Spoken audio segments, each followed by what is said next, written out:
Konto?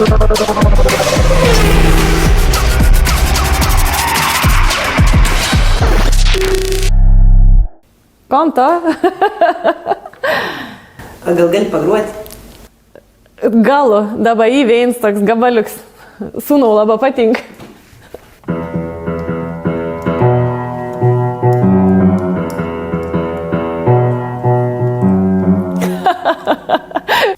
Sveiki, baltą ir šaltą žiemos dieną.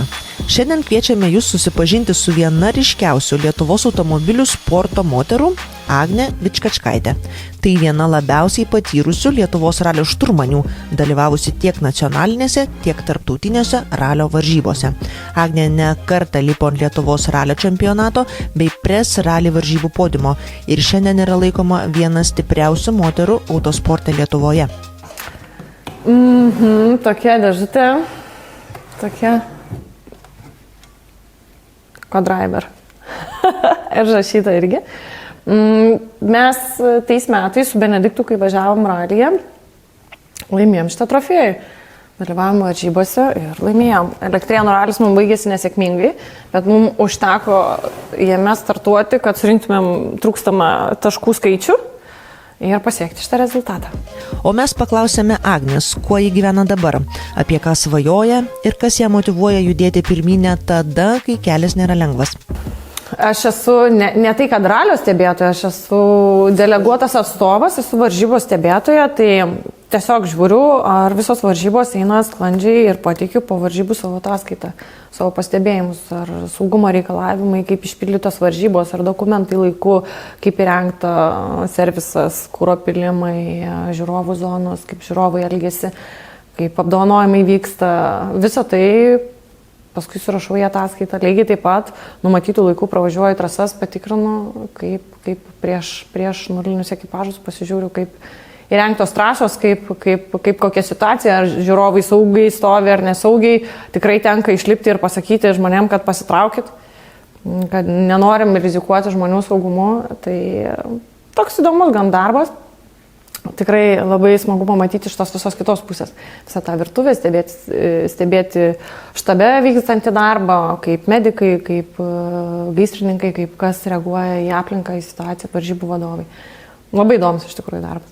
Būtent žinodama tą vidinę virtuvę ir kokie žmonės dirba, ir koks jų indėlis, ir kokia reakcija, ir kaip sugeba viską sukoordinuoti, tai tikrai milžiniškas darbas. Iš tiesų, buvo tas etapas, kai aš ne tik važiavau, ar ne, bet ir organizavau varžybas, tai jau mačius ralį iš tikrai tų visų pusių, tiek praėjęs etapas kaip žiūrovas, tiek organizatorius varžybų, tiek dalyvis varžybų, o dabar iš federacijos pusės ir stebėtojas, iš tos kitos organizacinės pusės, tai iš tikrųjų labai įdomus darbas. Įdomus apskritai tas dalykas ir suprasti ir pamatyti. Labai daug dalykų yra, kaip žiūrovas tu nematai ir neįvertini. Net ir kaip sportininkas kartais atrodo, čia organizaciniai kažkokie dalykai, galima būtų padaryti vienaip arba kitaip, bet kai tu matai iš kitų pusių, tai supranti, kad, iš tikrųjų, koks yra didelis darbas ir kiek reikia pastangų įdėti, kad tos varžybos įvyktų ir kad jos būtų sėkmingos. Tikrai reikia užsiauginti odą visiems ir komentaram, ir pastebėjimam. Ne tik, jau nekalbėkime apie, tarkim, ten žiniasklaidą ar komentarus Facebook'ose, ten socialiniuose tinkluose, nes tu gali jų neskaityti ir nežiūrėti. Bet tai neapsaugo nuo to, kad tu varžybų metu girdėsi tos komentarus. Lygiai taip pat kaip ir atliekant stebėtojo funkciją, kai sustoji ir sakai, pasitraukit ir ką čia tu, neįvardinsiu, kokiais žodžiais ten išvadina, kas čia aiškina ir kas neaiškina. Tai lygiai taip pat, kai tu važiuoji, netgi kartais iš tikrųjų labai stebino, net, tai aišku, aš važiavau prieš daug metų ir nebuvo tų moterų dalyvių tiek daug, apskritai tas moterų sportas toks buvo keistas dalykas, moteris automobilių sporte, tai netgi tikrai ne iš vieno buvo sportininko tuo metu sulaukta komentarų arba pastabų, kai kviečia į ekipažą važiuoti ir sako, važiuojam kartu, nes čia visi važiuoja su tavim, geri rezultatai, aišku, tu čia nei ratą padėsi pasikeisti, nei tu čia ką apie mašiną supranti. Ir sakau, tai tu man daugiau ir nebeskambink. Nes nei tu žinai, ką aš baigus, nei tu žinai, kuo aš gyvenu, tai tiek tos gal. Ir ačiū. Ir tikrai ne vienam esu pasakius, kad tikrai nevažiuosiu būtent dėl tam tikrų žmogaus savybių, dėl bendravimo, dėl visų šitų bruožų, ne, kurių tu, kai dirbi ekipažę, tai praleidi 3 dienas su tuo žmogum. Ir ne taip, kad, susitikom, ar ten, ar ne, pasimatėm, tu visą dieną sėdi automobilį užsidaręs, tu turi bendrauti, komunikuoti visą laiką. Ir tai jeigu tu su žmogum nesutari, tai jau apie rezultatų siekimą ar kažką tokio labai sudėtinga būtų apskritai pagalvoti.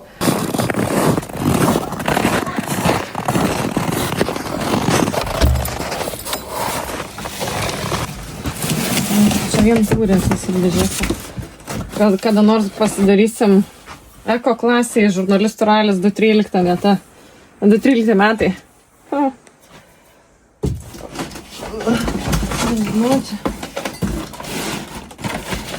Čia kažkokia labai sudėžutė supakuota, nežinau kas čia. Čia turim. Ir žodžiu daug dėžių su daug taurių. Čia labiau. Iš tiesų siejau visą tą savo startą nuo vaikystės. Nes tėčio draugas, grupiokas mokslų, važiavo bagiais. Garuolis Almantas, prisimenu dar pavardę. Tai mes važiuodavom su tėčiu kartais žiūrėti varžybų. Tai būdavo savaitgaliai tokie su tėčiu ir broliu, kad, į varžybas. Kartais sodas, kartais gamta, kartais pajūris, bet nepraleisdom ir autokroso, motokroso, bagių varžybų, bulių kautynių ten anksčiau kaip vykdavo. Ir aišku, vaikystėje skaniausias kvapas, ar ne, kai motociklai tam metaliniam žiedė važiuodavo, ne, 2-takčio variklio, benzinas, asfaltas, žodžiu, visa ta komplektacija. Tai kažkaip toks buvo visada užfiksuotas. Aišku, labai įdomu buvo vėliau, jau kai labai įsitraukiau autosportą, sužinoti, kad giminė iš tikrųjų buvo sportuojančių irgi. Tarybiniais laikais važiavo. Ir mamos pusbrolis dalyvavo varžybose, irgi lenktyniaudavo ir mechanikaudavo. Tai įdomus tokius jau paskui istorinius dalykus atrandi, kad kažkiek yra tas matyti ir veikia. O vėlgi, kažkada pamačiau slalomai, susidomėjau, įsitraukiau, palaikymo nebuvo iš aplinkos, bet tuo metu tai nelabai rūpėjo. Tiesiog aš norėjau, man buvo įdomu ir aš dariau tai, kas man įdomu. Ir slalomu paskui pajudėjau į ralį ir nebenorėjau niekur kitur išjudėti. Bandžiau žiedą, bet man ralis yra daug mielesnis būtent su savo disciplina ir vis tuo aiškumu, kad konkrečių laikų turi būti konkrečioje vietoje ir visas tavo tvarkaraštis ir viskas labai aišku. Tai tiesiog ralis man tikrai tas turbūt mieliausias autosportas pačiai dalyvauti. Stengiuosi, kad visada būtų atvira savo ir kitiem ir parodyti save tokią, kokia esu tuo momentu. Ir jeigu nenoriu kalbėti, tai nekalbu. Ir jeigu nesidžiaugiu, tai ir nesidžiaugiu. Tikrai nebandau perlipti per save ir pavaizduoti to, ko nėra. Gal kartais tas apgauna, nebent mano anksčiau tas buvo stiprumas, kur viską galiu padaryti, iš tiesų tai vis tiek esu jautri ir labai jautriai reaguoju į aplinką, į kitus žmonės. Tai šito gal mažiausiai matosi. Aišku, kas daugiau pažįsta mane, ne tik tais iš sporto, tai žino ir pomėgius, kad tikrai ne vien automobilių sportas domina mane ir ne tik juo vienu domėjausi ir kažką veikdavau. Tai lygiai taip pat floristika, apželdinimas visada jo lygiai grečiai nuo vaikystės iš senelių įskiepytas. Tai tų pomėgių tokių didelių turbūt 2 pagrindiniai. Kelionės dar pridėčiau prie to, kas gal nesimatė, bet apskritai nesu tas žmogus, kuris labai savo norų mėgtų viešinti savo laisvalaikį užsiėmimus ir pasakoti, ką kasdieną veikiu. Nes veiklų ir taip daug ir kaip ir stengiuosi daugiau viską matyti, negu kad fotografuoti ir parodyti kitiem, kur aš buvau ir ką veikiau.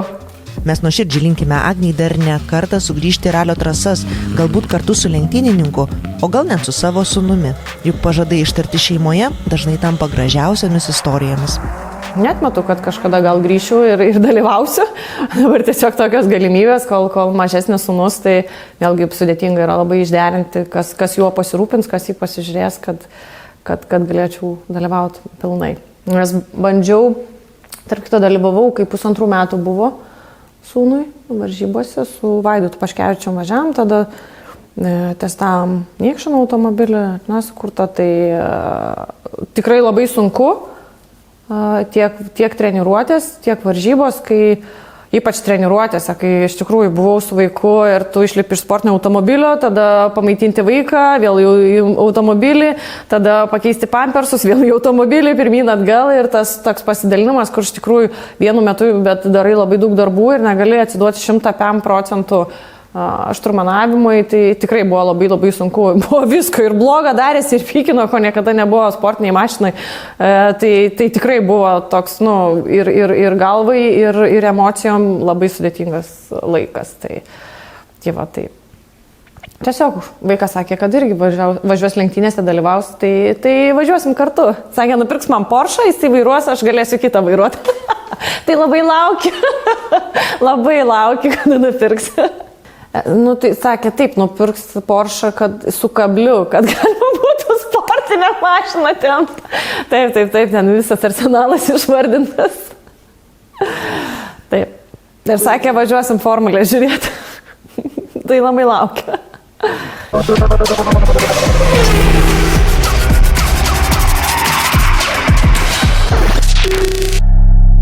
Kiek jums buvo metų, kada supratot, kad jums patinka autosportas? Žinokit, koks 12. Jo, nes tėtis mane nusivežėm stebėti pirmų varžybų ir man tiek patiko, kad viskas, tai man labai paprasta buvo. Aš kai nuo 12-13 metų žinojau, ko aš noriu, tai man kiekvieną kartą, kai eini į mokyklą, į universitetą, žinai, ko ten eini. Tai sakot, svajonės pildosi? Nelengvai, bet taip, jo, reikia kantrybės, bet išsipildo. Sutinku. Laidoje tęsime reportažų ciklą apie būsimas ralystes ir jų pirmosius žingsnius automobilių sporte.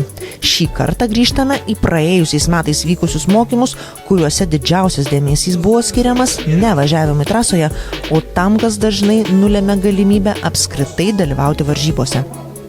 Šiuolaikinis autosportas šiandien – tai kur kas daugiau nei greitis, technika ar rezultatai. Norint augti, reikia mokėti save pristatyti, būti matomai, suprasti marketingo pagrindus, gebėti komunikuoti su partneriais ar žiniasklaida. Būtent šios temos ir buvo aptartos mokymo metu skirtose merginoms, kurios nori rimtai žengti į ralio pasaulį.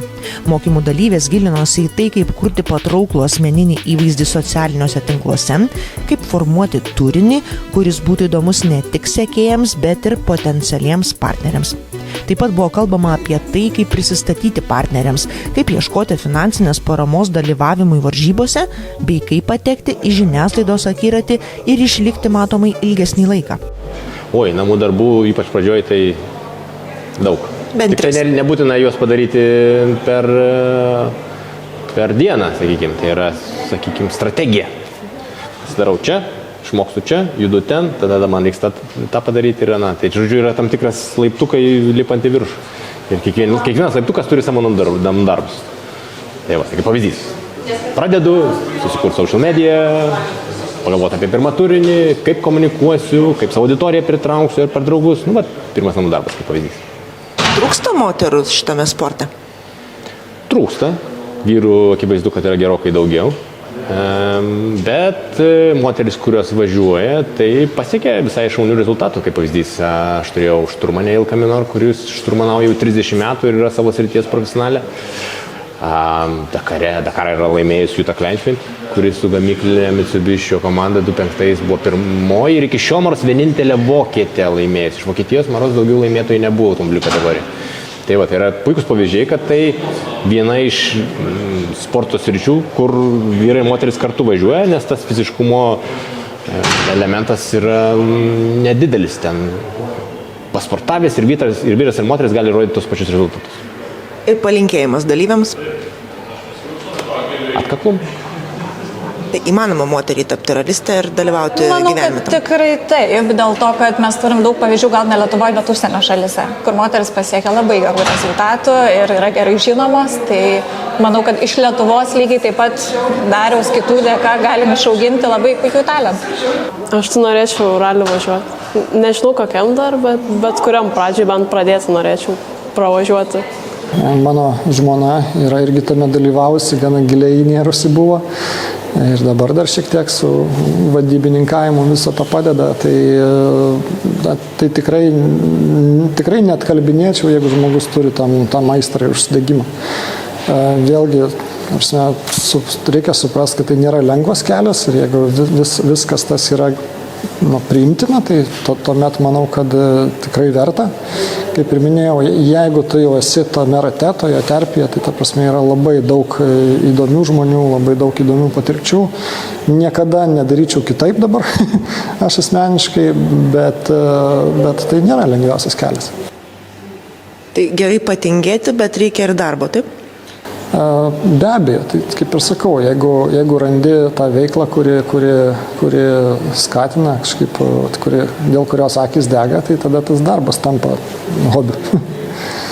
Taip, aš labai džiaugiuosi, kad man gyvenime tai pavyko ir su tiesioginiu darbu, ir su savo hobiu, kad aš galiu tas savo aistras realizuoti.